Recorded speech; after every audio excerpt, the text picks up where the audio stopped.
ایک مرتبہ نبی صلی اللہ علیہ وسلم صحابہ کے ساتھ تھے تو صحابہ سے فرمایا کہ ایک وقت ایسا آئے گا کہ دوسری قومیں تم لوگوں پر ایسے ٹوٹیں گی کہ جیسے دسترخوان پہ لگے ہوئے کھانے کے اوپر لوگ ٹوٹتے ہیں، اور دوسری قومیں ایک دوسرے کو دعوت دیں گی کہ آؤ ان کے اوپر ٹوٹیں۔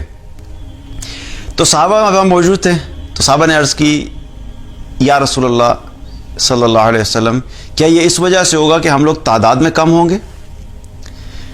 تو آپ صلی اللہ علیہ وسلم نے فرمایا نہیں، تم لوگ تعداد میں بہت زیادہ ہوگے، لیکن تمہاری حیثیت ایسے ہوگی کہ جیسے سمندر کے اوپر جھاگ کی حیثیت ہوتی ہے، یعنی وہ جھاگ جو ہوتی ہے وہ اس کی کوئی ویلیو نہیں ہوتی، نہ اس کا کوئی وزن ہوتا ہے، نہ اس کی کوئی قیمت ہے، لیکن وہ دیکھنے میں بہت زیادہ لگ رہی ہوتی ہے۔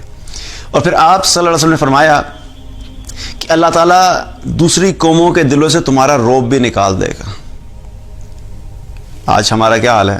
مسلمان جب آتے تھے، مسلمانوں کے بارے میں پتہ لگتا تھا تو مسلمانوں کا ایک روب ہوتا تھا، اور روب اٹ سیلف جو اللہ کی طرف سے ہے وہ بہت سی چیزوں کے لیے مسلمانوں کے لیے آسانی پیدا ہو جاتی ہے کہ بہت سے لوگ صرف روب کی وجہ سے ہی مسلمانوں کے سامنے گیو اپ کر دیتے تھے۔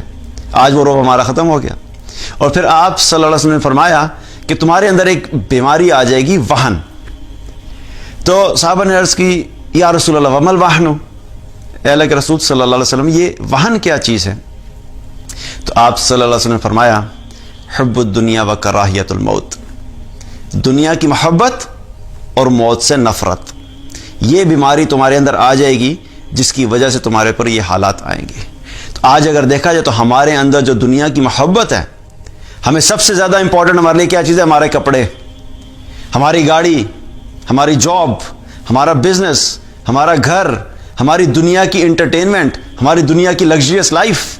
اس چیز کے پیچھے آج مسلمان ایسے بھاگ رہے ہیں کہ اس کو زندگی کا مقصد بنا لیا ہے۔ ایک گاڑی والے کو 2 گاڑیاں چاہیے ہیں، ایک گھر والے کو 2 گھر چاہیے ہیں، جو برانڈز نہیں پہنتا اس کو برانڈز پہننے کے لیے پیسے چاہیے ہیں، جو برانڈز پہنتا ہے اس کو اس سے اعلیٰ برانڈ پہننے کے لیے پیسے چاہیے، اور پوری زندگی کا فوکس اس مال کے گرد، اس دنیا کے گرد گھوم رہا ہے۔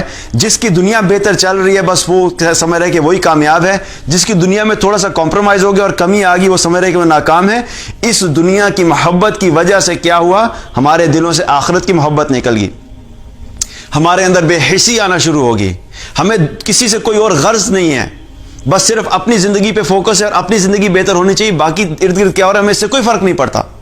تو یہ جب ہمارے اندر مال کی محبت، دنیا کی محبت آئے گی تو وہ سب حالات آئیں گے۔ آج ہمارے اندر وہ دنیا کی محبت ایسے گھس چکی ہے جیسے کینسر ہوتا ہے۔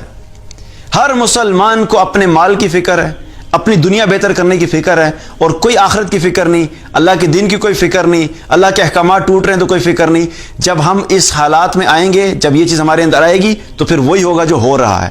تو اگر ہمیں ان حالات سے نکلنا ہے تو ہمیں دنیا کی محبت سے اپنے آپ کو دور رکھنا ہوگا۔ ہمارے دین نے دنیا کمانے سے منع نہیں کیا، لیکن کمانے میں اور محبت میں فرق ہوتا ہے۔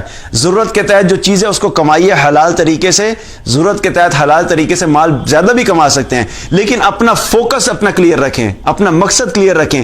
ہم ادھر آخرت کے لیے آئے ہیں، ہم نے آخرت کی تیاری کرنی ہے، ہم نے لوگوں کو اللہ کے دین کی طرف بلانا ہے، ہمیں اللہ تعالیٰ نے دین کی ایک رسپانسبلٹی دی ہے، ہم نے اس رسپانسبلٹی کو فلفل کرنا ہے، اس پیغام کو پوری دنیا تک پہنچانا ہے۔